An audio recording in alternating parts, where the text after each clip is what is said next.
Hello, everyone. Welcome to In the Corner, the place where every cricketer wants to be. I'm your host, Callum, and thank you so much for tuning in to today's episode. Today, we are reviewing day two of the IPL mega auction for 2025, and Kartik is joining us on the podcast again. Kartik, how are you, mate? Yeah, good. Thanks, man. How you going? I'm very well, mate. Very well. Well, after 2 days of auctions, all the squads are completed, and very quickly, Kartik, who had the best auction? A few teams look really solid. Uh, Strategically, I think Delhi picked up good players at a steal price. Punjab's team looking good now as compared to last few years with Ricky Ponting coming and taking charges there. Mumbai Indians solid. The teams who have retained their core are going to perform well and they are looking solid as ever. Chennai, Kolkata, Mumbai, Uh, Gujarat looking good as well, with Josh Butler and few other names coming in. So exciting times. Yeah, I think Delhi picked up some really good players. I also think that the Mumbai Indians, their first 11's looking relatively strong, but their depth players is something that is Mm. potentially of concern. And as you said, I like what Punjab have done under Ricky Ponting. Lots of Australians going to Punjab, so they're probably the team to watch. So let's go through the teams alphabetically. First up is CSK. Last night they picked up Sam Curran for only 2.4 crore, which I think is a great buy considering he was 18 crore for the last 3 years with Punjab. So Punjab did not obviously elect to use their right to match card. So what did you make of what they did last night? And I suppose Jamie Overton is a good story as well. We're talking about CSK, right? CSK, yep. Yeah. So again, a team who believes a lot in their own players, retaining the core. MS Dhoni is still showing faith in him, and MS Dhoni now is an uncapped player, not a capped player. So that's a bit of a change in that setup, saving money there by retaining Dhoni. And they brought back Ashwin, which most likely they're looking at as one of the leaders. If not captain, then probably assisting the captain in some way or the other. Again, a lot of faith being shown on the Kiwi, typical Stephen Fleming, uh, David Conway, Rachin Ravindra. They, they again, the 11 looks really solid. Surprise pick was Noor Ahmed, the young Afghanistani player. Apart from that, the team is looking really good. They got Sam Curran at what two, 2.5 crores as compared to what he was picked at almost 20 crores last year. So that was a steal. Yeah, I think they're going to go back to what they sort of did when they had Ashwin and Jadeja in Ashwin's previous stint at the Super Kings and go to real turning tracks and make it really, really hard to score. If they can sort of win that, 4 to 6 games at home and then be able to travel really well, I think it puts CSK in a really good stead. Delhi Capitals, let's move into them now. As we talked about, day one, picked up Mitchell Stark, T. Natarajan, KL Rahul. Last night they picked up Faf du Plessis. I don't know whether they really needed Faf du Plessis. I'm sure it's more in a backup capacity because I think they'll go with Fraser McGurk at the top of the order. But Faf obviously has really good leadership. Potentially could bat three if they really wanted to play him. But yeah, I thought that was probably the most surprising of the picks from the Capitals. What did you make of that?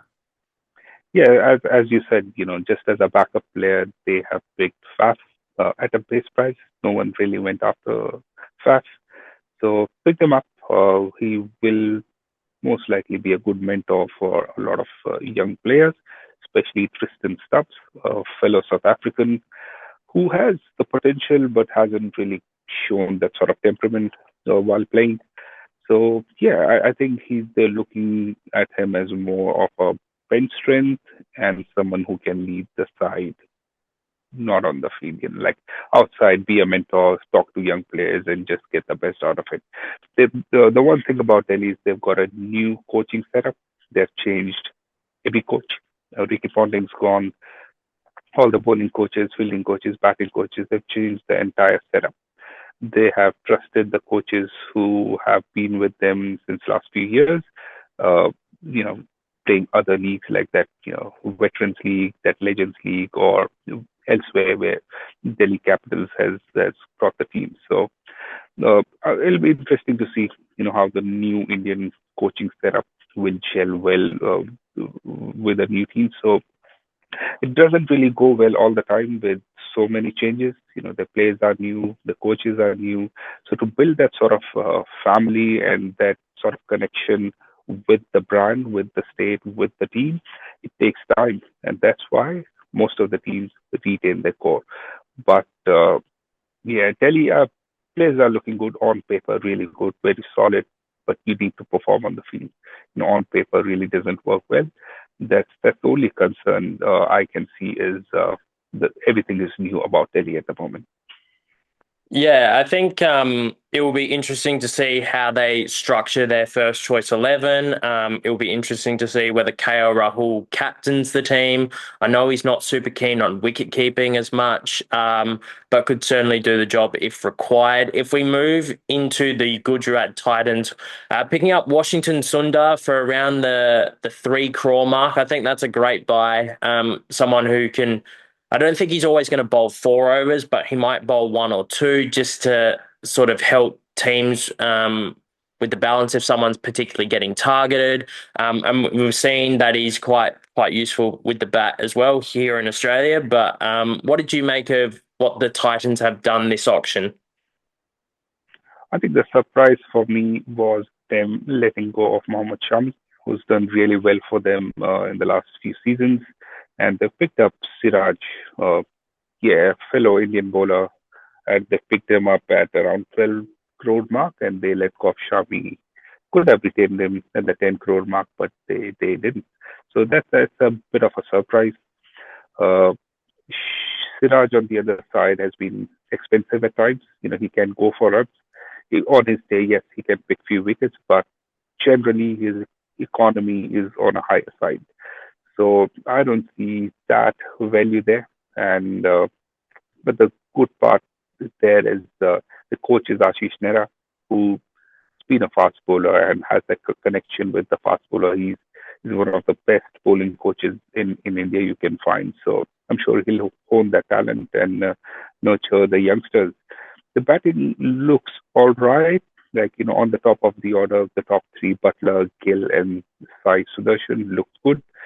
Uh, Somewhere the depth of the, like, like the finishing the batting, one of the finishers, they're looking at probably Rashid Khan, who's not, on his day, yes, he can click, but if not, then if the top three fails, the batting will struggle big time. They don't really have that sort of quality. I don't see, but yeah, bowling looks okay. Rabada is there, Siraj is there, Prasid Krishna, Rashid Khan. So I'm sure, as a collective bowling unit, they can do well. But batting, apart from the top three, I don't see that sort of depth in there. Yeah, I would tend to agree with you, Kartik. Yeah, the Gujarat Titans have been very strong in their first 3 years in the competition, so we'll have to see how they go next year. Doesn't look a bad team on paper, but yeah, I think as we've sort of touched on with Mumbai, first choice 11 looks not bad, but yeah, the depth players is I think where they're going to be tested. If we move over to the defending champions, which is Kolkata Knight Riders. The surprise yesterday was Rothman Powell only going for 1.5 crore. I think that's a great buy considering he was around the 7 crore mark last year, but I think that was just due to the lack of finishes that were available in the auction last year. This year, mega auction slightly different. They picked up Moen Ali. I don't know whether that was really necessary. I think Moen Ali certainly passed his best, but has performed well for Chennai in the past. And they picked up Spencer Johnson late in the auction, who for 2.5 crores, I think that's a pretty good price. Whether he's going to be a first choice 11 player, we will wait to see. But I really like the pickup of Umar Malik. I know he can be super expensive, but he can get your wickets in the power play. He can swing the ball. So it's that risk reward, which is, the T20 game is sort of based on. And I really like Unrik Norkia. essentially a replacement for Mitchell Stark as the overseas quick and a little bit cheaper as well. So, what did you make of Kolkata? See, only two foreign players will play because the two have cemented their place. Sunil Narayan will play all the games, so will Andrew Russell. So they're looking at two spots, and they picked up too many foreign players for those two spots. There's Quinton de Kock for bowling option. There's Nokia as a backup. There's Johnson Spencer, who was bowled really well in the last series against Pakistan. So he will be my preferred pick over Nokia because he's fit, he's young, bowl well, he's amongst the wickets and swinging the ball. So yeah, he's probably my third seamer on this one. And then depending if they want to play Quinton de Kock or Gurbaaz did decent for them last year, and so yeah, depending on if they need an opener, who goes there. So these probably are my four foreign players for KKR. Moeen Ali probably as a backup in case it's a turning case. They're going playing against a team, let's say Lucknow Super Giants, who has a lot of lefties in the side. They might pick up Moeen Ali there to bowl some offies and probably finish, help with some sort of batting as well. Yeah, it will be interesting to see with their structure. There's no obvious candidate for their captaincy as well. They decided to let Shreyas Iyer go back into the auction, and I think they tapped out at about 10 crore for him on Sunday night. So, yeah, I think that's going to be a glaring question for KKR as they move towards the season. I know that Sunil Narayan does captain in the UAE League as well as the MLC. So whether they want to make him captain of every single KKR team, I don't know if that's the right choice, but we'll see how that one goes. If we move Yeah, on so to Venkatesh Iyer has already put his hand up. He said, I'm available. I'll be happy to lead if they ask me to. So they've shown that trust in him, with the money, but he'll be under a lot of pressure, with holding that 27 crore mark. And then to top it with captaincy, I doubt the KKR management would do it, like put so much pressure on a youngster. But yeah, it has to be someone experienced, someone veteran. Let's see. It'll be interesting to see who leads KKR. Yeah, we'll have to wait until a little bit closer to the season. But if we move towards the Lucknow Super Giants, obviously they spent up big on the first day with Richard Pant coming into the side, David Miller, obviously Nicholas Piran's there on the 21 crore price tag. I don't mind what they've done, but at the same time, I don't love it. I think, the two Indian seamers in Akash Deep and Avish Khan are good picks. I don't know whether I would have gone with Shamar Joseph again personally. Love what he's done in his career to this point, but I don't think he was super impressive in the IPL last year. But maybe if he gets a bit more continuity, gets a bit more exposure to T20 cricket, he can come good. Um, but yeah, I think there's a lot of emphasis on Badoni um, and Ravi Bishnoi. I think those two. There's a lot of emphasis on those and a lot of pressure on those guys to perform. So, what do you think? See, as a unit, it's looking batting heavy unit, which is lacking a lot of good bowlers here. I don't see any bowler that an opposition would fare, and they would target a lot of bowlers here. So yeah, then again, what they've done is something similar to RCB every year, batting heavy side, and bowling isn't something they're focused on. So yeah, there is Mohsin Khan, there is Akashdeep, as you said, and few uh, foreign bowlers, Shiva Joseph, if he's fit. If not, I don't really see good bowling strength here. Yes, there is Mayank Yadav who can bowl really quick, 150 plus, but very injury prone. He played, what, 3 or 4 games last season.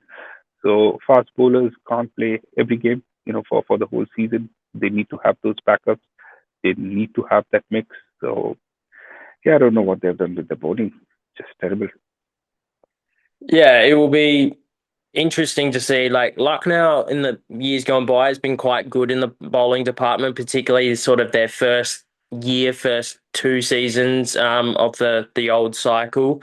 But yeah, let's move on to the Mumbai Indians. As we've sort of talked about at the top of the show, first choice 11 is looking quite solid, but for me, I think they're lacking a good quality wicket keeper. I know they've got Robin Miz, but and they've got Ryan Rickleton, who's played for the MI Cape Town part of the franchise. But yeah, I think there's a lot. Once again, a lot of emphasis on Trent Bolt, Jasprit Bumrah. I like Deepak Chahar. Did they pay a little bit too much for him considering he's been so injury prone? But when he has played for CSK, he has been a real handful.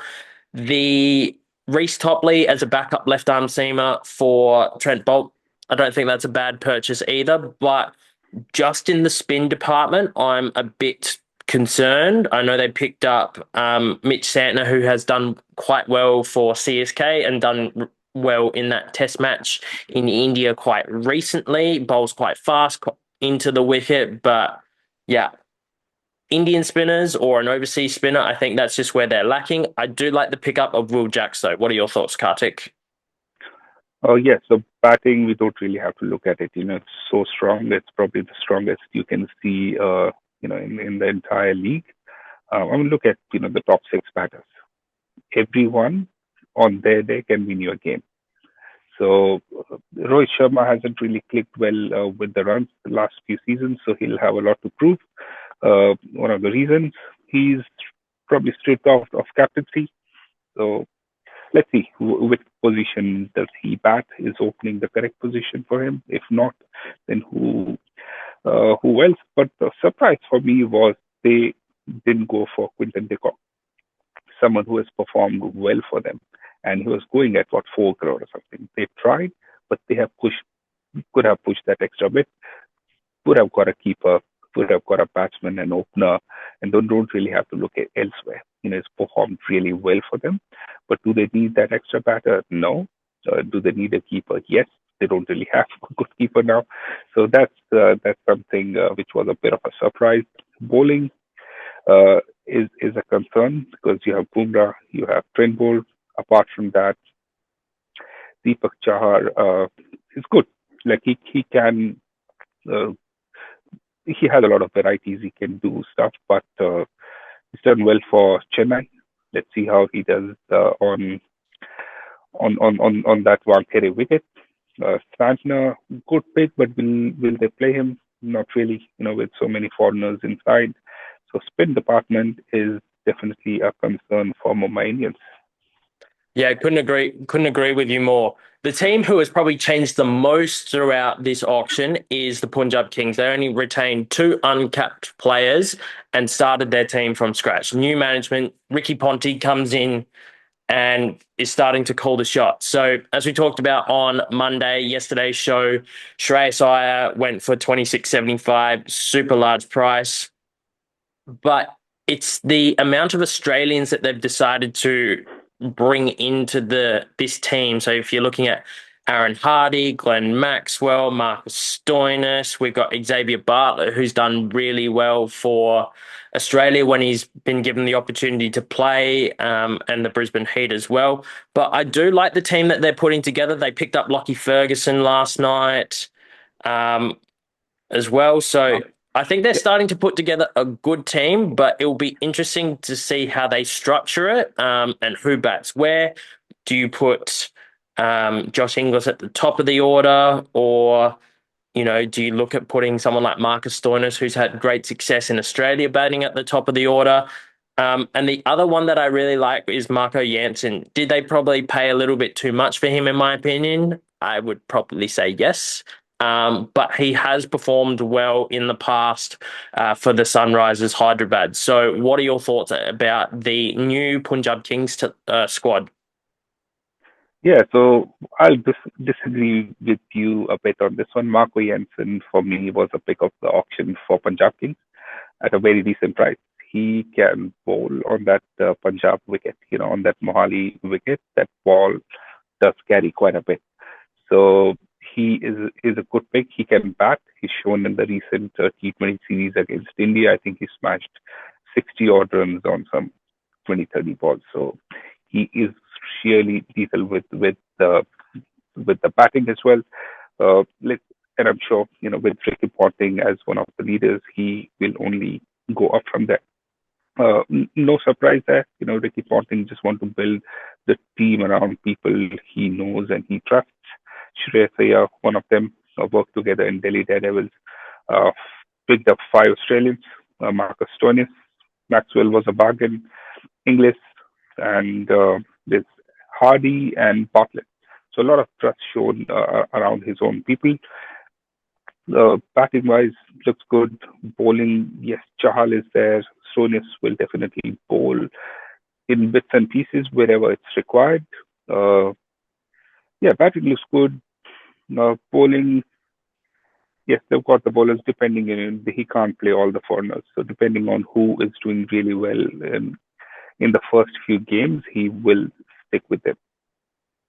Yeah, I think there's a lot of emphasis on Chahal and Arshdeep Singh. They're the two main components of the bowling attack, and it's just how you want to complement that. If you're playing on a wicket that's going to be a bit more swing friendly, you might look at playing Xavier Bartlett. But if the wicket's not swinging as much, you might look to go for another spinner. I assume Bra's pretty much going to play every game as well. He's performed well for Punjab in the past. So, yeah, we'll have to see how that one goes. If we're moving to the Rajasthan Royals now, they retained six players heading into the auction.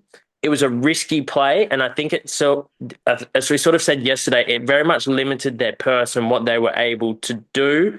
But the core of their batting is there. Nitish Rana, who previously played for KKR, was one of the pickups from yesterday. But then they've gone with Hasaranga and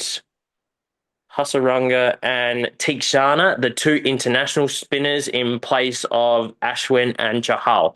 So what do you make about that, and how do you think their team's structuring up leading into the tournament? Looking really good. Batting again, they've shown a lot of trust with people who have played for them since years. And this is the kind of thing I was talking about. You need to build that connection with the players. The players' heart should beat for your team. So that's something, so sort of loyalty works both ways, and that's exactly what Rajasthan has done here. They didn't care, what purse they are exhausting on that retention. They believe the six players that they have retained are the best, and I'm sure they'll build the team around it. The surprise was Chopra Archer, injury prone, hasn't really played well in the last season, whatever couple of games he played. Hasn't really done well at international level as well. With after coming back from the injury, is he the right pick for those Indian wickets? So I doubt. I think too much spent there. But now they have spent, they will have to play him. So they'll be Chopra Archer, Hetmaya as the second foreigner. Hasaranga is a good pick. He can bat. He is again equally good if you compare it with Chahal as a replacement. So he's done that. That's a great pick. And yeah, Tikshana or probably that left arm seamer Fazal Haq Faruqi, depending on who they play. But apart from let's say these big names or the retention players, if someone gets injured, don't really have anything on the bench strength. But that's Rajasthan for you. They picked up Samson when he was nothing. They picked up Cheswal who was nothing. Riyan Prayag, nothing. No one was picking these players. Churel is one of them. But that's with Rajasthan. They pick up these young players, build them as one of the greats of the game, and show that loyalty towards them. So I'm sure with Ganga, Rahul Dravid, and that sort of culture that they have, the youngsters would perform well. I think they've got a solid first choice team, as you've sort of touched on. But yeah, I think the depth is an area that is of concern. I've been backing Rajasthan for the championship the last 3 years, and I've been close a couple of times. But yeah, I don't see how this team is going to be pushing for that top top sort of end part of the tournament. So yeah, I think it will be sometimes the team might gel well together compared to how it looks on paper. But yeah, I think I still have a few question marks about what Rajasthan have done. The team that's probably got the most controversy would be RCB. Um, Personally, I don't really rate what they've done in this auction. They've got some good players. They picked up Tim David last night for about 3 crore, which I think is a fair price tag. Someone to hit boundaries at the end of the innings at the Chimaswamy, which is obviously a very small ground. You've got Kohli, you've got Patakal, who has done well for them in the past. RCB basically discovered Patakal. Then you got Patidar, who has performed well for them in the past. They paid a big price for Phil Salt. They've got two keepers. They've got Salt and Jitesh Sharma. But the one that they picked up last night was Jacob Bethel, the English all-rounder who is going to make his test debut in Christchurch on Thursday. Then they got Liam Livingstone. They went for Krunal Pandya, paid about 5 crores for him. I think he's a solid player, but I just think they did not do enough in the bowling department for me. The Chimaswamy is obviously such a small ground. It's really hard to defend. RCB has always lent into their strength, which is their batting, but they've never had the bowlers to back it up. Um, Suyash Sharma, the leg spinner, there's a lot of pressure on him. But yeah, I'm just really concerned with what they've done in the bowling department. What do you think, Kartik? Yeah, bowling and even batting isn't looking that great. So Virat Kohli is there, but we all know he's not among the run. He hasn't really uh, his last few seasons weren't that great for RCB, but they have to retain him, and I don't know what they have done. Like Phil Salt is someone who will be under tremendous pressure. Hope he remains injury free and performs up the order, but yeah, it's not 11 crore and 50 He lakh has player. had a great last 12 Yeah, months in yeah, IPL and for international England as T20 well. for England. Yeah, yeah. But yeah, as I said, he'll be under tremendous pressure. Will have a lot of expectations, and people really don't do well under pressure. Need to have that freedom, need to have that mindset that they have that sort of backup. They, so yeah, we really don't see that depth in the batting. I think it was Will Jacks who scored century for them last season, isn't it? Yeah, For Will Jacks RCB. was a very solid player for them in the back end Yeah, of last season. I think and he they scored let him at go. least Yeah, one century off 40 once balls. such 40 balls. Yeah, yeah. They let him go at what 3 or 4 crore price, and they Yeah. picked up someone who's Livingston at double that price. So that was a bit of a surprise for me. Someone who's performed for you, you don't aren't showing trust in him, and you're trusting someone who's coming from outside, very inconsistent, hasn't really done so great consistently with the bat for Punjab. So yeah, so that was a big surprise for me. Like they should have picked up Will Jacks, I believe. But the good buy is Bhuvneshwar Kumar, and as I said, just like Phil Salt, Bhuvi will be under a lot of pressure to perform and be that leader of the ring when it comes to RCB's bowling. So the bowling is terrible. Batting doesn't really show much depth and strength there. So yeah, by far one of the worst options I've ever seen, and one of the weakest sides I can think of in this league at the moment. Yeah, I think RCB is probably the club that's just had the most pressure on them in their entire existence because 16 years in the competition and they haven't really got close to winning a title, which is, very unfortunate. Virat's, getting older, so, they probably really want to strike while he's still there, but who knows how much longer he's got. If we move into the Sunrisers Hyderabad, I quite like what they've done. They didn't have much to play with at the beginning of the auction, considering that they retained Clarkson, Head, Abhishek Sharma, Travis Head, Pat Cummins, um, and Reddy, who's obviously played in Australia. But um, Ishan Kishan, hit or miss, he's probably going to have to bat number 3. but I certainly think he's very capable of doing the job. Clarkson's been in tremendous form in T20 cricket the last couple of years. Um, Kamindu Mendes from Sri Lanka, who has had a wonderful start to his test career. I'm really glad he got an opportunity at, I think, only 75 lakhs. So, one of those ones that was picked up really late. In terms of the bowling department, they've got Rahul Jahar, who has bowled well for Punjab and Mumbai in years gone by. They've got the captain, Pat Cummins, Mohammad Shami, Harsha Patel. They got Young Cad, the left arm seamer. So they've got some good variety in their attack. Young Cad's basically a replacement for T Natarajan, who went to Delhi. So, yeah, I like what they've done. I think their first choice 11 is really, really strong, but depth in that team, probably an issue once again. Thoughts? Yes, so Hyderabad is a team, that relies a lot, and they build the team around the foreigners. Like foreign players, foreign coaches, everything is very foreign to that team. That can be seen in their retention as well. Deserving players, great players. Pat Cummins led them really well. Uh, Klaasen again, he is showing his class with the recent performances. So batting is really looking good. One of the two spots I think where they struggled was that Abdul Ahmed. I think that the batter that they had, they've replaced him with Ishan Kishan. Uh, and bowling is looked really good. Like fast bowling, if you look at it, Pat Cummins, Mohammad Shami, Harshal Patel, and Nitish might fill in with an over or two.